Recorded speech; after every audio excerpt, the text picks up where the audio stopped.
सर्वांगीण विकास है वो शिक्षा होता है।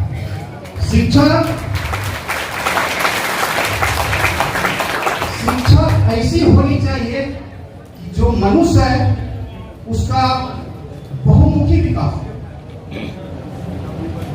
अब कैसे इसको बहुमुखी विकास होता है, इसी को हमारे स्कूल ने बताया कि सुबह 5:30 बजे जगो।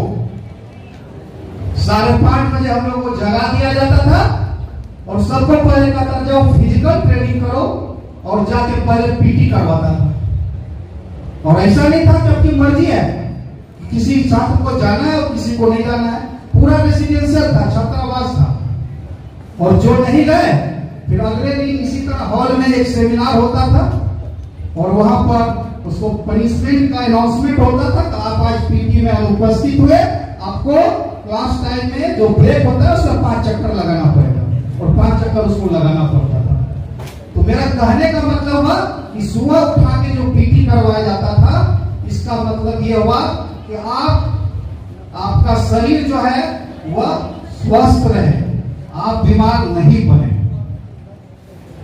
उसके बाद दिनचर्या शुरू होती थी और उसके बाद जो सेमिनार होता था, जो शिक्षा का जो पाठ है, थोड़ा सा मैं ब्रीफ कर देना चाहता हूं कि इसी तरह एक सभागार होता था, बहुत बड़ा सभागार, जिसमें कि सारे स्कूल के शिक्षक और स्टूडेंट सभी रहते थे। और उसमें 2 चीजें होती थी। एक तो सुबह पहला जो भी आपका गान होता था, चाहे वो स्कूल का हो या कोई भी हो, एक साप्ताहिक बना हुआ था। उसके बाद एक अच्छी बातें होती थी कि कोई श्लोक टाइप से पढ़ाता था कि जो प्रेरणादायक हो।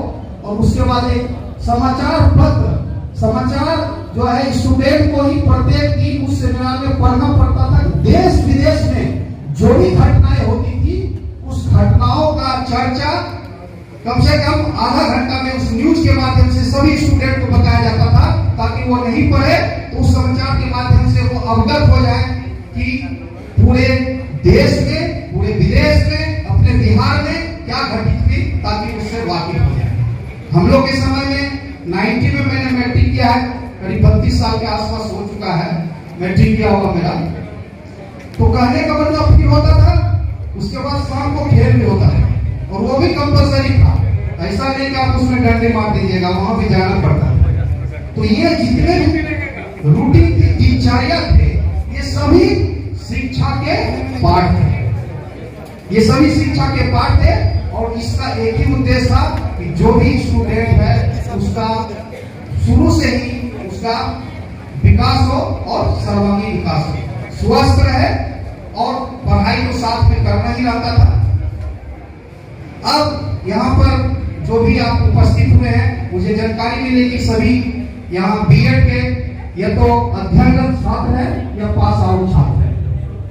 तो आप जब बीएड कर रहे थे तो आपने काफी चीजें उसमें पढ़ी होगी। आपका जो सब्जेक्ट होगा वो तो होगा ही, सब्जेक्ट के अलावा भी आपने बहुत चीजें पढ़ा होगा कि बच्चों को कैसे पढ़ाना चाहिए, कैसे उसको पढ़ाएं कि उसके दिमाग में घुस जाए, मतलब जो भी बताया आप क्लास में उसको याद हो जाए।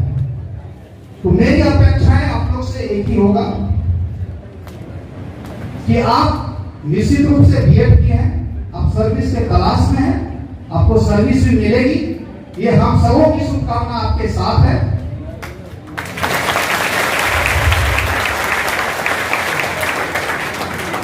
किंतु मेरी अपेक्षाएं जो, मेरी अपेक्षा इससे कुछ ज्यादा है। आप जहां भी रहते हैं बीएड करने के बाद या जिस भी स्कूल में पढ़ाते हैं, आप वो काम जारी रखिए। आपको बहुत उसमें जितना भी आप आगे बढ़िए। किंतु हमारा समाज आज भी उस स्तर से नहीं उठा है। जब आप अपने क्षेत्र में खासकर आप गरीब के तरफ अगर आप नजर डालेंगे तो उसको ऐसा प्रतीत होगा आपको उसकी अभी भी आपकी जरूरत है। तो मेरा कहने का तात्पर्य यह है कि आप निश्चित रूप से पढ़ाइए, आप सारा समय उधर दीजिए, लेकिन आप 1 घंटा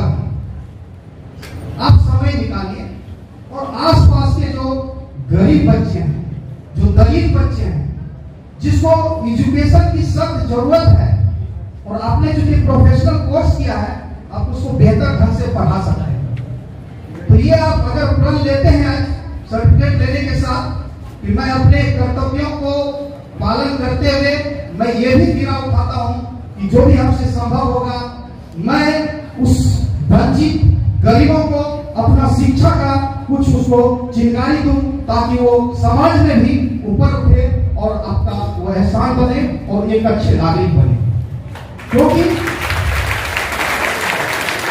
किसी भी देश का समाज का विकास तभी संभव है जब हमारे समाज के सभी बच्चे सभी गरीब नीचे के तबके सभी उन्नति करें आगे बढ़े।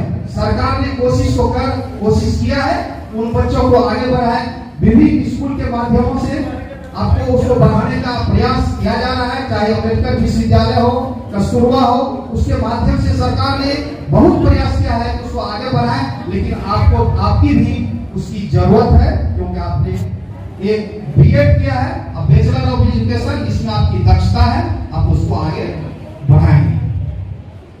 मैं एज सदर अनुमंडल पदाधिकारी के नाते मैं अपने कर्तव्यों का दायित्व तो कर ही रहा हूं जो मेरा प्राथमिक दायित्व है, किंतु आप इधर देखे होंगे कि मुझे जब भी समय मिलता है खासकर संडे वगैरह को तो जो भी यहाँ प्रतियोगिता परीक्षा की तैयारी करने वाले स्टूडेंट है मैं संडे को कोशिश करता हूँ उसकी क्लासें लूं और मैं क्लास शुरू किया हूँ और आपको बताऊं कि जब मैं क्लास शुरू करता हूँ तो 4 से 5 घंटा ऐसे बीत जाते हैं मुझे पता ही नहीं चलता है और स्टूडेंट भी पढ़ने वाले इतने हैं प्लस से बस नहीं करते हैं।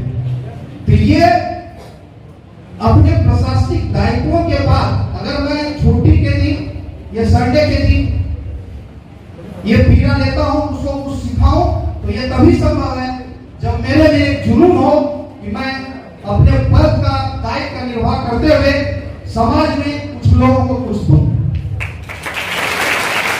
इसी पैटर्न पर मैं भी अभी आप लोग से यही अपेक्षा करता हूं कि आप जब यहां से जाएं जहां भी आप पढ़ाएं आप आसपास के 2, 4, 5, 10 जो भी आपके बच्चे मिल रहे हैं आसपास आप देखिए कि बहुत ऐसे बच्चे होंगे जो कि पढ़ना चाहते हैं किंतु उसको एजुकेशन नहीं मिल पाता है। तो आप उसको आज के बाद आप कोशिश करके देखिए और मैं आपको पक्का वादा दिलाता हूं आप जिस दिन ये काम शुरू कर देंगे आपको जितना भी सर्विस करने में संतुष्टि नहीं मिलेगी उतना संतुष्टि ये काम करने में मिलेगी। आपको लगेगा हमने समाज के लिए कुछ ये शिक्षा नीति पर जो सेमिनार था चाहे नई शिक्षा नीति हो पुरानी शिक्षा नीति हो शिक्षा है इसका मैंने महत्व आपको बताया है एक लाइन में। तो मैं बहुत ज्यादा समय नहीं लूंगा क्योंकि आप बहुत देर से इस गर्मी में बहुत आराम से सभी लोगों को सुन रहे हैं आपने बहुत आपने सहयोग दिया है और मेरा जो एक मैसेज था यही मैसेज था जिला प्रशासन की तरफ से कि आप अपने जो आपने हुनर सीखा है जब बीएड आप इसको जो है उस गरीब के लिए और वंचित के लिए आप थोड़ा योगदान दें तब आपका एजुकेशन जो है सही मामले में सार्थक मानूंगा।